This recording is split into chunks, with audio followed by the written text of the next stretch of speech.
今天俊谷是来到了四川省的七江古镇，这个古镇呢是中国历史文化名镇。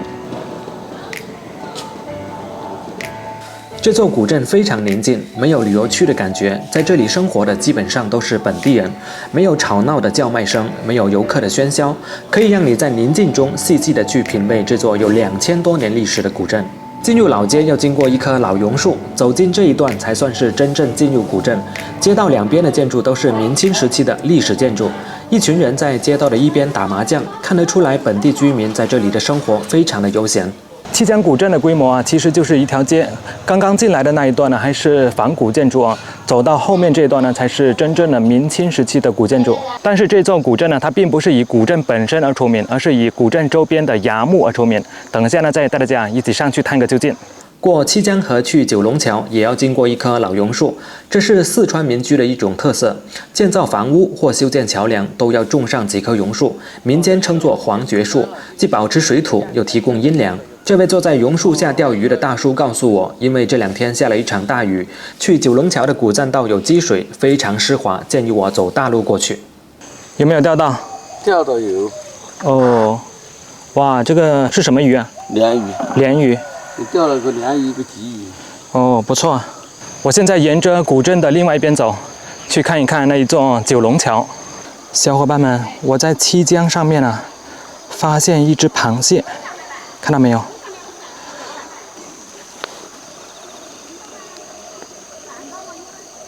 抓到了！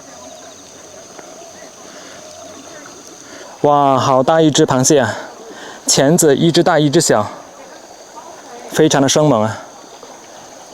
可能是因为昨天晚上下了一场大雨，然后跑到这个岸边来休息。放了它吧。好，走吧。它不走哎，你看，难道是生病了？可能是不舒服我现在是来到了古镇的另外一边这里有一处古迹叫做九龙桥。我看到后面有很多大树在清理桥墩，因为昨天晚上是下了一场大暴雨有很多杂草是堵在了这个桥墩上面了。涨水涨得勤得很，隔不几天又涨，涨一回这会儿就堵起。我看到这座九龙桥有很多龙头的位置都是被破坏掉了，上面明显是少了一块石头，龙尾这一边也是少了一块。如果昨天晚上的暴雨再大一点的话这个水就会漫过这个桥面在九龙古桥的旁边还修了一座九龙大桥，但那一座就是新修的，而且它的桥面要高得多。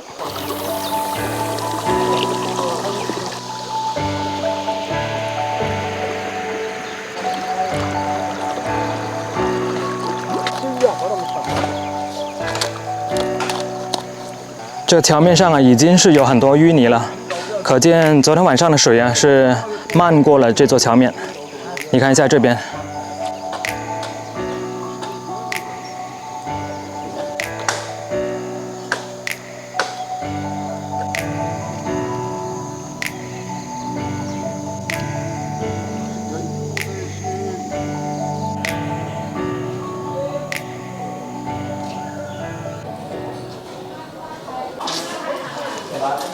我现在又回到古镇这边了，往这边走就是金钟山汉代崖墓。这里还有一座王爷庙，在王爷庙里面就相当于是一个茶馆了，有很多老年人在这里打麻将。在王爷庙的里面有2棵巨大的古榕树你看这个树像是树包塔一样下面这个墩台就像是一座塔，树就是长在这上面。右手边的这一棵要更大一点。他们本地人是把它称为夫妻树。据说这2棵榕树是同时种下的，为了美观，种树的人在2棵树的周围用石头砌了一圈矮墙。经过近100年的生长，现在它们一棵是树包石，一棵却是石包树，让游人看到后不得不感叹大自然造物之神奇。王爷庙里面的这些阶梯真的是非常滑所以大家进来一定要走这个地毯，波平浪静。在王爷庙的前面就是一个戏台。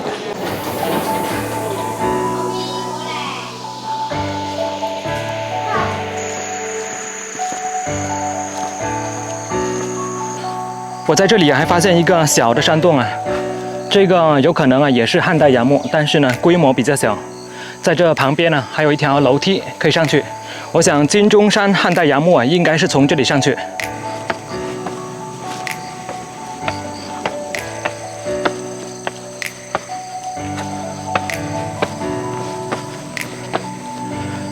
看杨墓啊是需要另外购买门票的。这座墓啊是金钟山汉代杨墓群当中最大的一座啊，两边呢就是耳室。这间墓室呢就是有灯光照明的，也是有很多裂纹啊，墙壁上。另外一边呢也是耳室，你看这里还有一个壁龛，在这个角落这里呢还有一个类似是灶台一样的东西哦。这个壁龛呢就比较大了，上面呢都是在滴水，上面全都是钟乳石啊，哇，都在滴水，因为昨天晚上呢是下了一场大暴雨。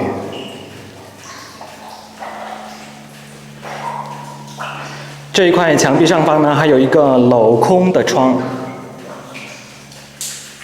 旁边是一条柱子。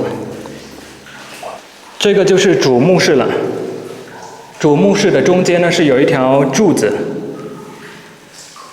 旁边呢是烂掉了一边了。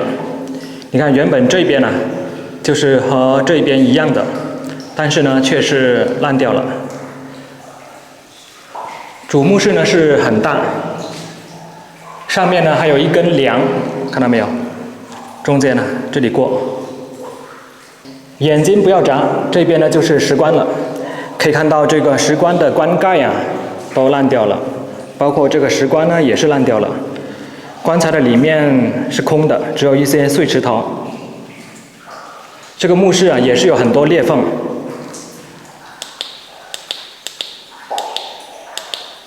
你看这里呢都是裂缝。可以看到墙壁上啊是有很多雕刻的花纹，但是看得不是特别清楚啊。在綦江啊，总共是有汉代杨墓2万多座，其中被考古发掘出来的就有1600多座。其中金钟山这边呢，就是汉代杨墓比较密集的地方。在最大的杨墓旁边呢，还有一个小的，而且它这个墓室的门呢也是比较低矮，要蹲着身子进来。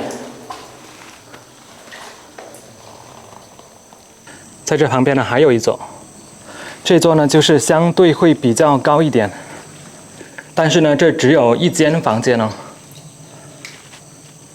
这座汉代杨墓啊，简直像是一座石屋一样哦。你看这边呢就是门，另外一边呢像是飘窗，简直啊跟石屋子啊是一模一样。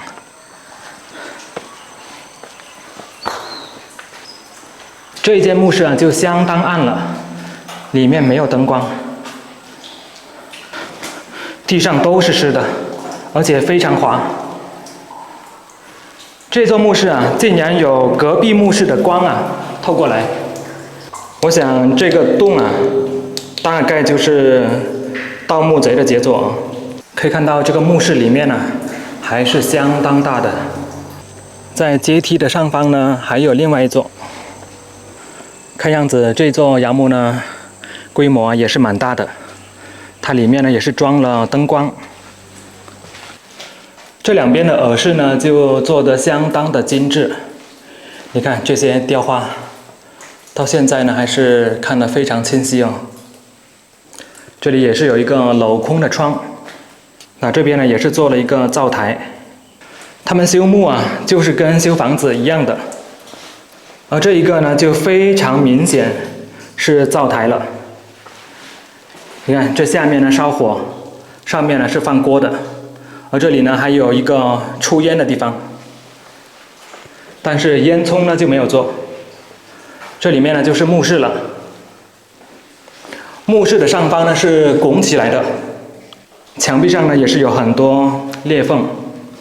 在阶梯的尽头啊还有另外一座，上来看一下。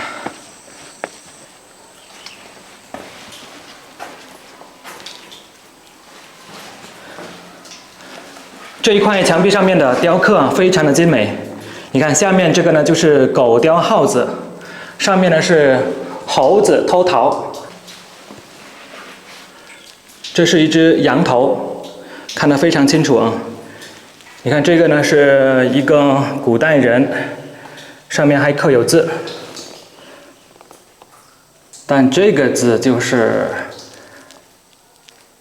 属于到此一游之类的了。你看什么谁谁谁永远爱你。它每个墓室的隔间呢还是比较低的，需要低着头进来。这里就是主墓室。主墓室里面呢，起码是有2米高，一个成年人站在里面呢，都是不会顶到头的。2000多年过去了，衙墓还在，可是里面却早已物是人非了。里面的东西也不知去向，也不知道墓主人究竟是谁。但从墓的规模和雕刻的精美程度来看，墓主人绝非普通老百姓。死去的人不会说话，活着的人又没有死过，所以谁也说不清楚人死后到底是魂飞魄散，还是换了一种形式存在。生与死就这样成为了一个永恒的话题，所以从古至今，帝皇将相、达官贵人都会为自己修建豪华坟墓，以便自己死后也能继续享用荣华富贵。或许我们每个人对死亡的理解都不一样，但至少我们应该认真的活着。